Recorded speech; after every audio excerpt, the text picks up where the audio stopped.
जीवन में गुरु का होना परम आवश्यक है।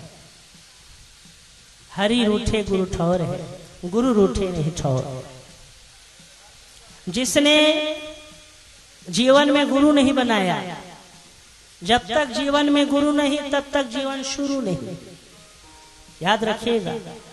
और भागवत में गुरु की महिमा को तो इतना कहा गया है, इतना कहा गया है कि उसके बारे में जितना कहे उतना ही कम है। ये जो कथा आप सुन रहे हैं ना, सुखदेव जी महाराज राजा परीक्षित को जो कथा सुना रहे हैं, एक गुरु के रूप में आसन लगा के बैठे हैं, शिष्य को कथा सुना रहे हैं। तो जीवन में गुरु होना परम आवश्यक है।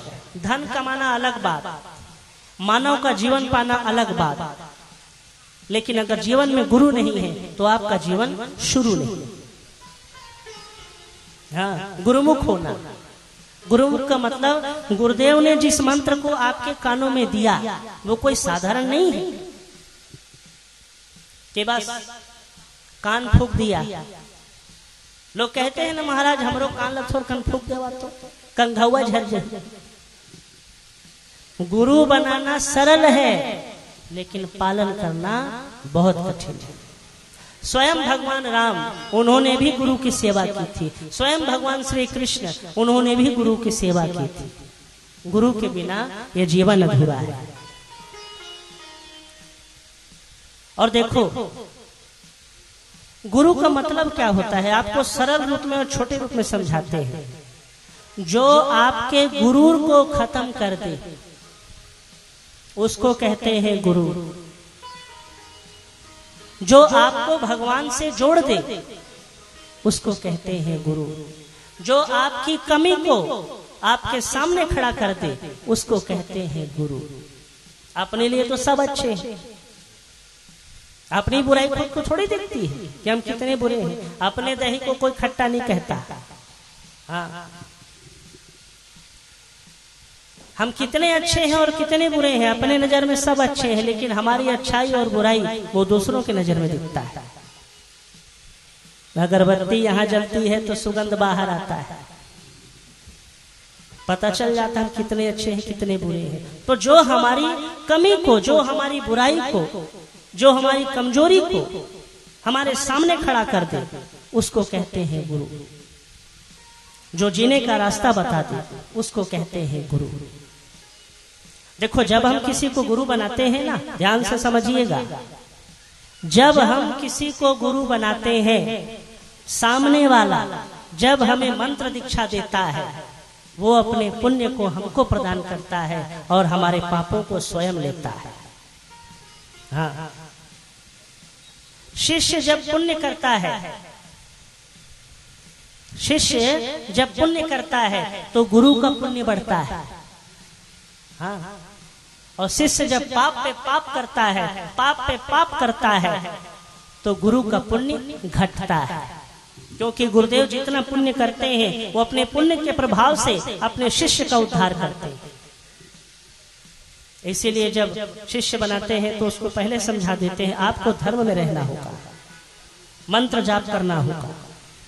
जो मंत्र कानों में देते हैं ना गुरुदेव, जैसे बीज आप खेत में बो देते हैं, पानी नहीं डालोगे मर जाएगा, और जब उसमें पानी डालोगे, खातू डालोगे, वो धीरे धीरे पौधा हो जाएगा और वो पौधा धीरे धीरे बड़ा होकर के पेड़ हो जाएगा, उसमें फल लगेंगे, फूल लगेंगे, लोगों को छाया मिलेगा। ठीक उसी प्रकार जब गुरु मंत्र का हम जाप करते हैं, अपने जीवन में कम से कम एक बार अपने गुरु मंत्र का 1.25 लाख जाप जरूर करिएगा। जिस मंत्र की भी दीक्षा आपको गुरुदेव ने दिया है उस मंत्र का जीवन में एक बार कम से कम 1.25 लाख जाप जरूर करना। गुरु मंत्र में बहुत शक्ति होती है। विपत्ति में रास्ता दिखा देते हैं गुरुदेव। हाँ, अंधेरे में प्रकाश के रूप में आते हैं गुरुदेव। जब कुछ समझ में ना आए सब कुछ छोड़ देना, केवल गुरु मंत्र को लेकर बैठ जाना, रास्ता दिख जाएगा। वो होते हैं गुरु।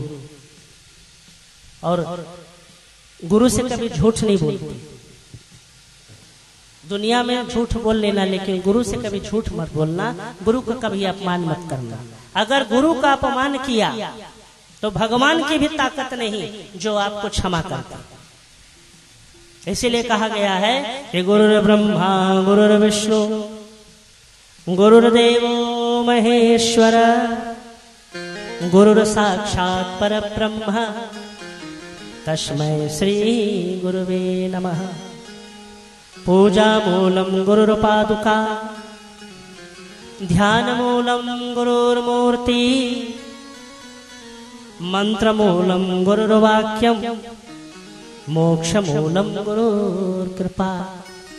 पूजा मूलम गुरुर्पादुका, गुरु के चरण की पूजा होती है। हाँ, पूजा मूलम गुरुर्पादुका, गुरु के चरण उनकी पूजा होती है। ध्यान मूलम गुरुर्मूर्ति, अगर ध्यान करना है तो गुरु के चेहरे का ध्यान किया जाता है। मंत्र मूलम गुरुर्वाक्यम, गुरुदेव जी ने कहा, गुरुदेव जो कहते हैं वो मंत्र है। और मोक्ष मूलम गुरुर कृपा, जब गुरु की कृपा हो जाती है तो मुक्ति मिल जाती है।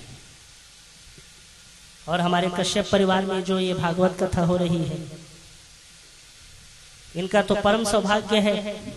जो देखो, भागवत सुनना अलग बात, लेकिन गुरु के मुख से भागवत सुनना ये परम सौभाग्य की बात है। भागवत तो सुना, लेकिन अगर गुरु के श्री मुख से भागवत कथा का रसपान करने को मिल जाए तो सोने में सुहागा हो जाता है। हाँ, साधारण नहीं है। भागवत तो अपने आप में एक अद्भुत है, लेकिन अगर गुरु के श्री मुख से भागवत सुनने को मिल जाए, ऐसा व्यक्ति भाग्यशाली नहीं परम सौभाग्यशाली होता है। वो साधारण नहीं होता। जिसके ऊपर गुरु की कृपा हो जाए, जिसके ऊपर पितरों की कृपा हो जाए, जिसके ऊपर उसके इष्ट की कृपा हो जाए, वो जीवन में कभी हारता नहीं।